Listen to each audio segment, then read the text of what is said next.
Ser podcast.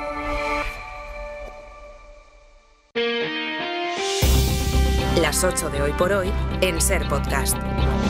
Hola, muy buenos días. Es difícil resumir el discurso que Donald Trump ha dado esta madrugada en Estados Unidos, entre otras cosas porque ha sido el discurso más largo de la historia en una sesión conjunta del Senado y del Congreso.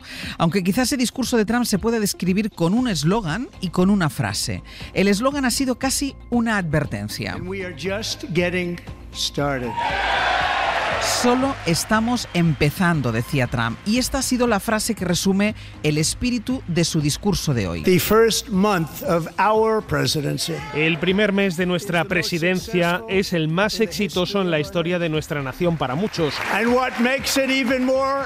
Y lo que lo hace más impresionante es saber quién es el número 2. George Washington. George Washington. ¿Qué tal eso?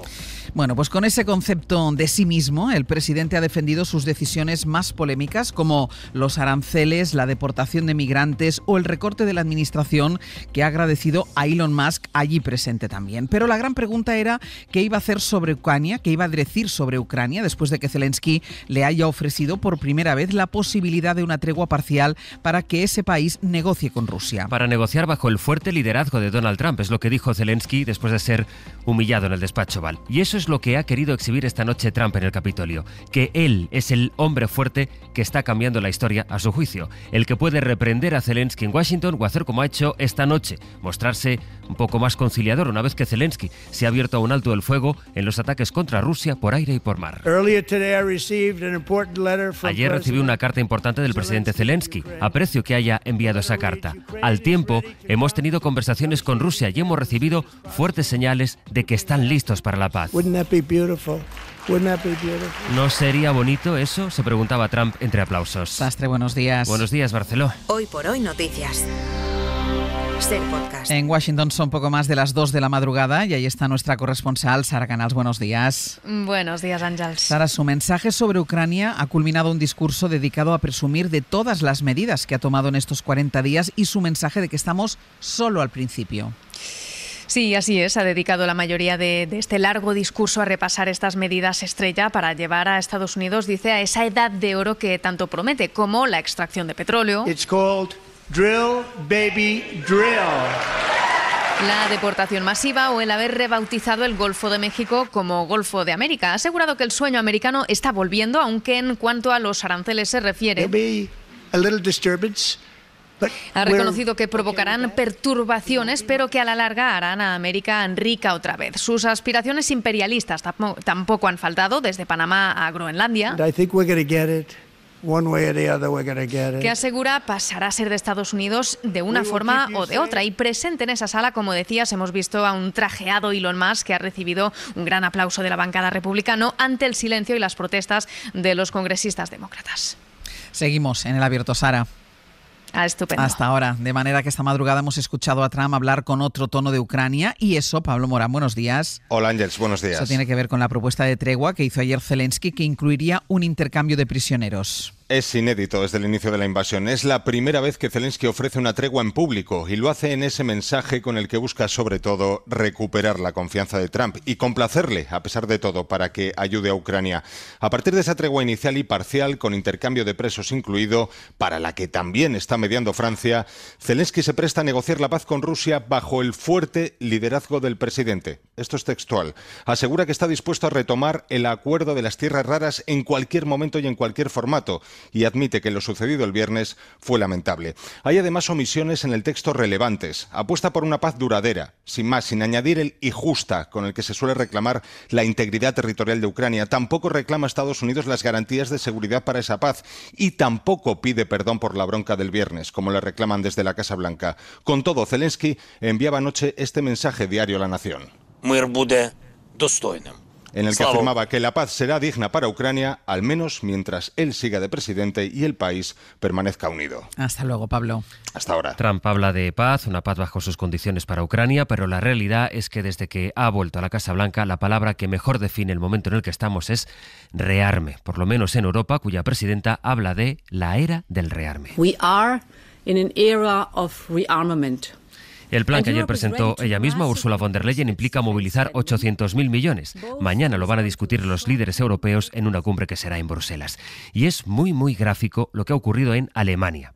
El acuerdo entre conservadores y socialdemócratas allí para modificar el freno de la deuda. O sea, Alemania cambiando la Constitución para cuestionar algo que era tabú allí, el límite en su deuda pública para que no cuente el gasto en defensa que supere el 1% de su PIB. Muss jetzt auch für unsere Verteidigung gelten, whatever it takes. Con esta frase haremos lo que haga falta, que pronunció el próximo canciller Merz, parafraseando aquella que utilizó Mario Draghi cuando el Banco Central Europeo intervino para salvar la crisis del euro. Están saltando muchas de las cosas que hasta ahora eran tabú, porque en realidad estamos viendo muchas cosas impensables. Hasta hace muy poco, ¿quién nos iba a decir que la llegada de Trump iba a traer este acercamiento con la Rusia de Putin y su desprecio a quienes eran hasta ahora sus aliados, Europa, pero también Canadá o México? Ese es el nuevo frente que está librando el presidente de Estados Unidos, su guerra comercial a base de aranceles. Apuntaba ahora Sara desde Washington. Ha dicho que Canadá y México deben hacer más para evitar la entrada de fentanilo, pero Trump no ha entrado en más detalles sobre este asunto. Y eso que un poco antes su secretario de Comercio había abierto la puerta a reducir esas tasas. Lo que ha confirmado Trump es que impondrá nuevos aranceles a Europa el 2 de abril, con lo que la guerra comercial que ayer vimos con Canadá, con México y especialmente con China va a ir a más. Javier Ruiz, hola de nuevo. ¿Qué tal, Ángels? Efectivamente, Trump anuncia aranceles contra la Unión Europea el 2 de abril, que van a ser de dos tipos. Primero, aranceles sectoriales, a coches, a productos agrícolas y a farmacéuticas. Y segundo, lo que Trump define como aranceles recíprocos. Lo ha expresado así. April 2nd, reciprocal tariffs kick in. And whatever they tariff us, other countries, we will tariff them. That's reciprocal, back and forth.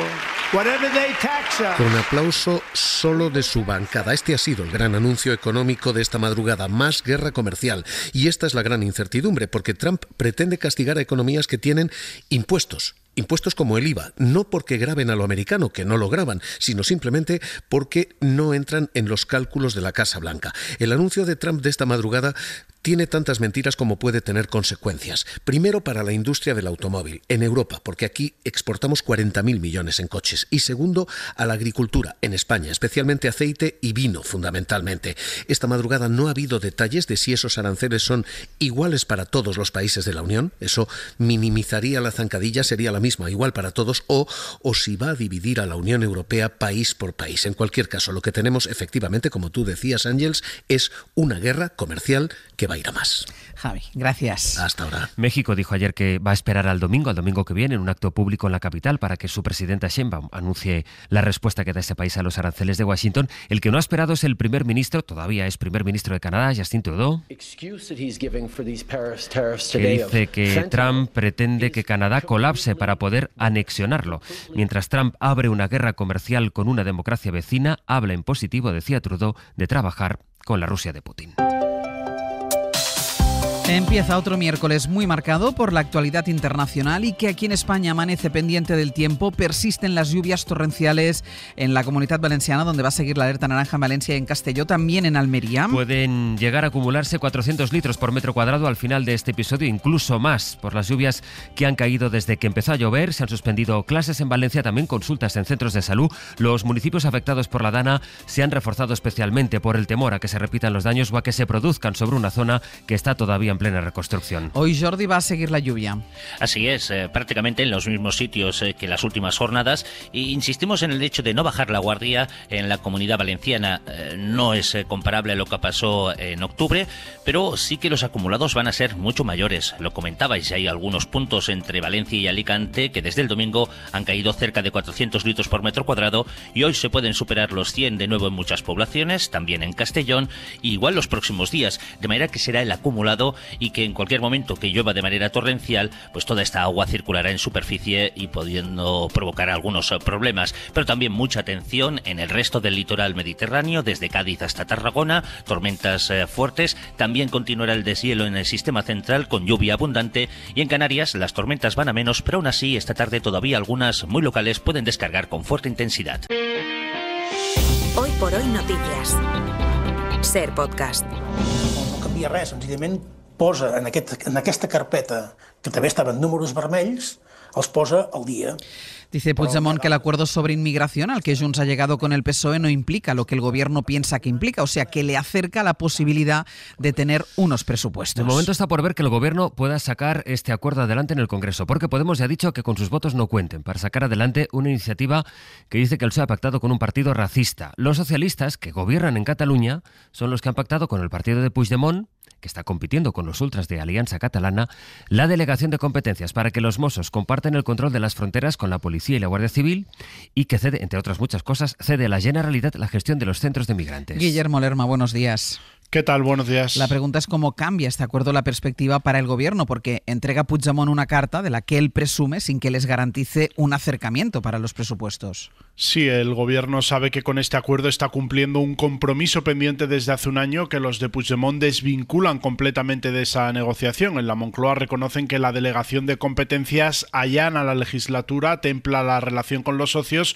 y como mucho les permite empezar a hablar de las cuentas, pero no es una garantía de su aprobación. Los presupuestos son la gran meta final, lo que despejaría el mandato hasta 2027 y los grupos van a apretar mucho más en esa negociación. Por eso la portavoz, desde la rueda de prensa del Consejo, se aferraba a la prudencia. La complejidad parlamentaria no ha cambiado. Ahora, a pesar de esa complejidad parlamentaria, se ha demostrado que es posible llegar a importantes acuerdos, que se han avanzado en numerosas materias y ahí, lógicamente, tenemos en ese próximo futuro unos nuevos presupuestos generales del Estado. A lo que sí acerca el pacto sobre la delegación de competencias es al desbloqueo de la ley que va a permitir la reubicación de los 4.000 menores migrantes llegados a Canarias y que tanto la Moncloa como Junts dan por hecho que se cerrará en las próximas semanas. Guille, gracias. Hasta luego. En el PP han criticado el acuerdo. Se negocian en Bruselas entre el Gobierno de España y Junts, y concretamente el presidente de Junts, que, como se sabe, tiene cuentas pendientes en la justicia española. Esto es una humillación sin precedentes. Tenemos un presidente del Gobierno de España que es un florero que lo pone y lo quita el independentismo de Junts. Feijóo se centra en la crítica al gobierno mientras mantiene su apoyo a Mazón en Valencia. Aunque cada nuevo dato señala con más argumentos la gestión que hizo el día de la Dana. Ayer supimos que el teléfono de emergencias, el 112, recibió aquel día 15.000 llamadas antes de que se enviase la alerta a los teléfonos móviles. Hubo llamadas, por ejemplo, a las 17:19, contando que en Chiva había gente ya en los tejados. A las 18:32 había llamadas relatando que el pollo se desbordaba en Paiporta.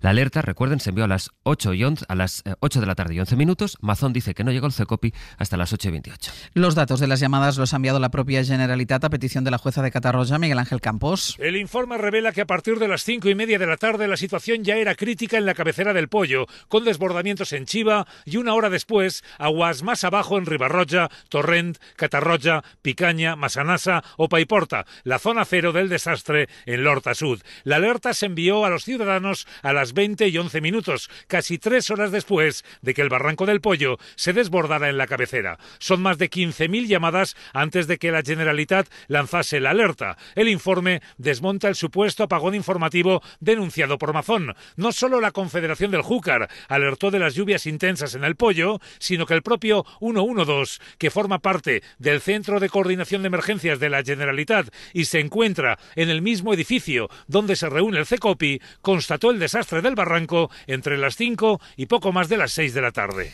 La Comisión de la Competencia podrá multar con hasta 750.000 euros a los medios de comunicación que no expliquen cómo se financian y quiénes son sus dueños. Es una de las novedades de la ley en la que está trabajando el Gobierno y con la que anunció que quería reducir los bulos después de esos 5 días de pausa que se tomó el presidente del Gobierno, Pedro Sánchez. Jordi Fàbrega. El anteproyecto de ley encarga a la Comisión Nacional de Mercados y Competencia la responsabilidad de supervisar y sancionar a los medios de comunicación que incumplan con las normas de transparencia que fija la Unión Europea.